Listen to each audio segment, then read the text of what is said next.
আজকে দিনের ভেতরে 500 টাকা ইনকাম না করতে পারলে বাসায় যাওয়ার নাম নেওয়ার প্রয়োজন নেই। এই কাছে টাকা চা।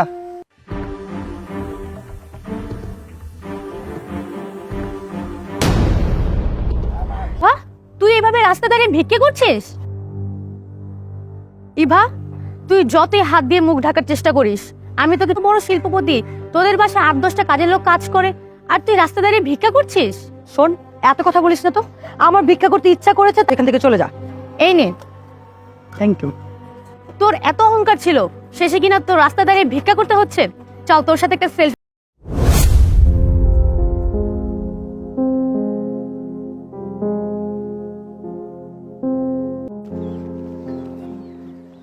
ও মারে ও মারে ও মারে আশ্চর্য! শিট! এই ছোট লোক, শিট! আমার জামাটাই পুরো নষ্ট করে দিল। কি হয়েছে? হ্যাঁ, রাস্তায় চলাফেরা করিস, চোখ কি আকাশে রেখে দেখে চলাফেরা করতে পারিস না? ওরে মারে ফেলাইছে, আমার খাওয়ার নষ্ট করে ফেলাইছে। ও ম্যাডাম, ও ম্যাডাম, আপনি এটা কি করছেন? আর একটা কথা, সরে দাঁড়া, সরে দাঁড়া, আমার দেরি হয়ে যাচ্ছে। ও ম্যাডাম, আপনি এটা কি কইতাছেন? আপনি আমার পায়ে ব্যথা দিচ্ছেন, আমার কাউন্টি নষ্ট করছেন। এমন আমি সারাদিন চলতে পারতেছি না। আপনি কোথাও যাইতে পারবেন না। আপনি আমার কাউন্টের টাকা দিবেন, আপনি আমার চিকিৎসার টাকা দিবেন, আপনি ক্ষতিপূরণ দিয়ে যাইবেন। করতে পারিস না? শোন, এসব নাটক আমার জানা আছে। বড় লোকের কোনো মেয়ে দেখলেই তার গায়ে পড়ে যাবি, তারপর বলবি ব্যথা পেয়েছি, টাকা দিতে হবে, চিকিৎসা, সব আমার খুব ভালো করে জানা আছে। সব এই ধরনের চালাকি আমার সাথে একদম চলবে না। টাকা দিবেন না মানে? আপনি যদি আমার ক্ষতিপূরণ না দিয়া এটাই কাজ জড়ো করুম, সবাই কাছে বিচার দিমু। সামান্য একটা রাস্তার ভিখারি হয়ে তুই আমাকে হুমকি দিচ্ছিস, রাস্তার মানুষের ভয় দেখাচ্ছিস। এই, তুই তো চাকরি আছে। ম্যাডাম, সেই তখন থেকে দেখছি চাচার সাথে খারাপ আচরণ করে যাচ্ছেন। আপনার সাথে ধাক্কা লেগে তার কতটা আঘাত কথা বলছে, তখন ক্ষমতার বড়াই দেখাচ্ছেন আপনি। এই, তুই কে? হ্যাঁ, তুই কি উনার ছেলে? ও আচ্ছা, বুঝতে পেরেছি। আমার কাছ থেকে মোটা অঙ্কের টাকা নেওয়ার জন্য এই ধাক্কা ধাক্কির নাটক শুরু করেছিস। একটা অসহায় লোকের পাশে এসে দাঁড়াতে কি তার ছেলে হওয়া লাগে? ভিখারি কেন বলছেন? আপনি ভুলে যাবেন না, তার একটা পরিচয় আছে। ওর মতো একটা রাস্তার ফকিরের আবার আলাদা কিসের পরিচয়? হ্যাঁ, শিল্পপতি কি ও? এমপি, মিনিস্টার, শিল্পপতি, এগুলো হচ্ছে মানুষের পেশা। এগুলো কখনো মানুষের পরিচয় হতে পারে না। সব মানুষ। আর তাছাড়া আপনাকে দেখে মনে হচ্ছে আপনি ভদ্র পরিবারের সন্তান, শিক্ষিত পরিবারের সন্তান। হচ্ছে আপনি অশিক্ষিত, কোনো স্কুলের বারান্দায় পর্যন্ত আপনি যাননি। হোয়াট? আমি অশিক্ষিত? ছোট লোক! তা মনে হয় অনেক বড়, তাই না? এই বড় হাত আমাদের মতো গরিবদের উপরে চালানোর চেষ্টা করবেন না, তাহলে হাতের এমন অবস্থা করব করে খেতে পারবেন না। আমি এই ভিখারিকে একটা টাকাও দিব না। আর তোকে তোকে তো আমি দেখে নিব। তুই আমাকে কি দেখে নিবি? বারবার ভিখারি ভিখারি বলে মজা নিচ্ছিস, তাই না? আজ তোকে বোঝাবো ভিখারির ভিক্ষা করার মজাটা কি। ভাবি, হ্যাঁ? চাচা, আজকে সারাদিন আপনি ভিক্ষা করে যে টাকা ইনকাম করতেন, সেই টাকা এই বড় লোক ম্যাডাম তুই, আমি ভিক্ষা করব? আমি ভিক্ষা করে এই ছোট লোককে টাকা দেব? হ্যাঁ, এই তুই জানিস আমি কে? আমি আমার বাবার একমাত্র মেয়ে। হ্যাঁ, আর আমার বাবা রাস্তায় দাঁড়িয়ে ভিক্ষা করব? এটা সম্ভবই না, অসম্ভব। অসম্ভব? কিভাবে অসম্ভবকে সম্ভব? তুই যদি আজকে ভিক্ষা করে চাচার টাকাটা না দিস, তাহলে তোর এমন অবস্থা করব টাকাটা দেখাতে পারবি না। আমি কিন্তু তোকে দেখে নিব। তুই আমাকে কি দেখবি? দেখ, দেখার আগে আমার কাজটা করে দে। আপনি এখানে কিছুক্ষণ দাঁড়ান, একজনকে পাঠাচ্ছি, আপনাকে হসপিটালে নিয়ে যান। চলুন আমার সাথে। আপনি হাত ছাড়ুন বলছি। কি দেখে নিব? হ্যাঁ ঠিক আছে, পাঠাই দিব। এক্সকিউজ মি, মানে ভিক্ষা দিয়ে যান। আরে শালা, রে কোন জামানায় আসলাম? জিন্সের প্যান্ট পরেও ভিক্ষা করে না, ব্যবসা চালাই যান।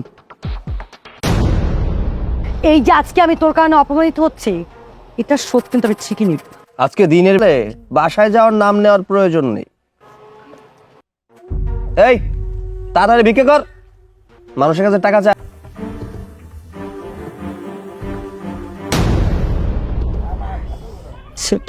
কি রে ইভা, তুই যতই হাত দিয়ে মুখ ঢাকার চেষ্টা করিস, আমি তোকে ঠিকই চিনে ফেলেছি। তোর ভাই এত বড় শিল্পপতি, আর তুই রাস্তা দাঁড়িয়ে ভিক্ষা করছিস? শোন, এত কথা বলিস না তো। আমার ভিক্ষা করতে ইচ্ছা করেছে, তাই আমি ভিক্ষা করছি। প্লিজ, তুই এখান থেকে চলে যা। তোর এত অহংকার ছিল শেষে কিনা তোর রাস্তা দাঁড়িয়ে ভিক্ষা করতে হচ্ছে।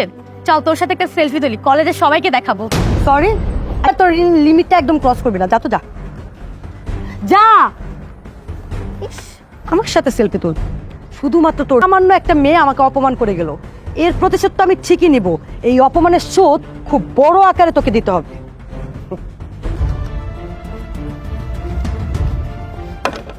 আমার ভালো লাগছে না, আমি আর পারবো না। পারবো না বললে তো হবে না।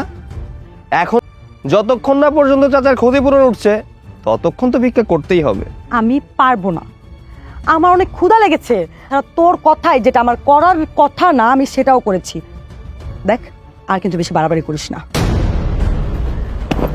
এই না দেখ, টাকা না, টাকাই তো লাগবে, নে ওই ছোট লোকটাকে টাকাটা দিয়ে দিস আর বলিস যাতে চিকিৎসা করিয়ে নেয়। এখন কি বুঝতে পেরেছেন ভিক্ষা করা কতটা কঠিন? কি? তোকে তো আমি দেখে নিব, মাইন্ডেড। লোকের শাস্তিটা ভালোই হলো।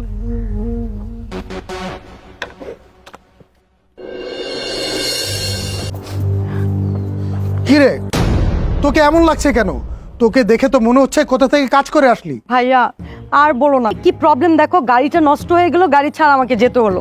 যাওয়ার সময় রাস্তার মধ্যে একটা ভিখারি ইচ্ছে করে আমার গায়ের উপর পড়ে গেল, পড়ে গিয়ে কি বললো জানো, চিকিৎসা করবে। যেই আমি টাকাটা দিতে রাজি হলাম না, তখনই ওখানে একটা ছেলে এসে হাজির হলো। ছেলেটার নাম যতদূর সম্ভব সাগর। রাস্তার মধ্যে আমাকে দাঁড় করিয়ে দিয়ে ভিক্ষা করালো। কি? কার এত বড় সাহস আমার বোনকে দিয়ে ভিক্ষা করায়? এমনিতে আমার কোটের বোনকে দিয়ে ভিক্ষা করায়? যদি আমার পরিচিত কেউ দেখে ফেলে, আমার তো মান সম্মান চলে যাবে। আর তোর সাথে যে ছেলেটার বিয়ের কথা হচ্ছে, ওরা জানতে। ভাইয়া তুমি আমাকে কথা দাও, রাস্তার ওই সাগর নামের ছেলেটাকে তুমি খুঁজে বের করবে। সে যেখানেই থাকুক ওকে বের করবে, শাস্তি দেবে ওকে। তুমি আমার সাথে এরকম করেছে ভাইয়া, তোমার বোন আমাকে সে রাস্তায় দাঁড় করিয়ে ভিক্ষা করিয়েছে। ঠিক আছে, তুই উপরে। আসসালামু আলাইকুম। ওয়ালাইকুম সালাম। তুই তুই এখানে কি করিস? ভাইয়া এই কি তোমার অফিসের কর্মচারী? হ্যাঁ, এই তো সেই রাস্তার ফকির ছেলেটা যে কিনা আমাকে রাস্তায় দাঁড় করিয়ে ভিক্ষা করিয়েছে। কি ফকিন্নির বাচ্চা, তুই 2 টাকার কর্মরাস? স্যার, আমি আপনার এখানে টাকার বিনিময়ে চাকরি করি, এর মানে এই নয় যে আপনি আমার বাবা মা তুলে আপনার বোনকে দিয়ে আমি শুধু শুধু ভিক্ষা করাইনি। আপনার বোন রাস্তার মধ্যে একটা অসহায় ভিখারির সাথে খারাপ আচরণ করেছে, তার কষ্টে উপরে তার খাবার ফেলে দিয়েছে। তাই সেই ভিখারির কষ্ট বোঝানোর জন্য আপনার বোনকে দিয়ে আমি ভিক্ষা করিয়েছি। তাই বলে তুই আমার সাহস তোর? আচ্ছা বোন, তুই বল এই ফকিন্নির বাচ্চাটাকে আমি কি শাস্তি দেবো? আমি চাই রাস্তার মধ্যে সে আমাকে যেভাবে অপমান করেছে অপমান করতে। তাছাড়া ও তো তোমার অফিসের কর্মচারী, তাই না? আজকে থেকে সে আর অফিসে চাকরি করবে না, সে আমাদের বাড়িতে থাকবে, আমাদের চাকর হয়ে আমাদের বাড়ি। তাই হোক, আজ থেকে তুই আমার অফিসে যাবি না, আমার বোনের সব কাজ তুই করবি, প্রয়োজনে তোর বেতন আমি বাড়িয়ে দিব। সরি, চাকরি করতে এসেছি, চাকর হিসেবে নয়। ঠিক আছে, আজ থেকে তুই আমার অফিসে আসবি না। আপনার সেটা আমাকে বলতে হবে না।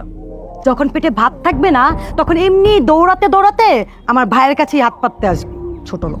কখনোই না, কোনো প্রশ্ন। কারণ আমি অলরেডি একটা জায়গায় জব পেয়ে গেছি, চৌধুরী গ্রুপ অফ ইন্ডাস্ট্রিতে ম্যানেজার পদে। সো আপনাদের এখানে চাকরি করার আমার কোনো।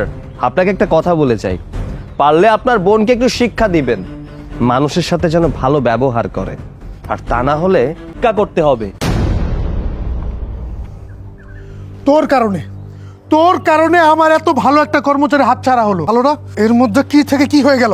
ভাইয়া এই ছোট লোকটার জন্য তুমি আমাকে গালিগালাজ করছো, প্লিজ ভাই এরকম করো না আমার সাথে। আজব। মানে কি?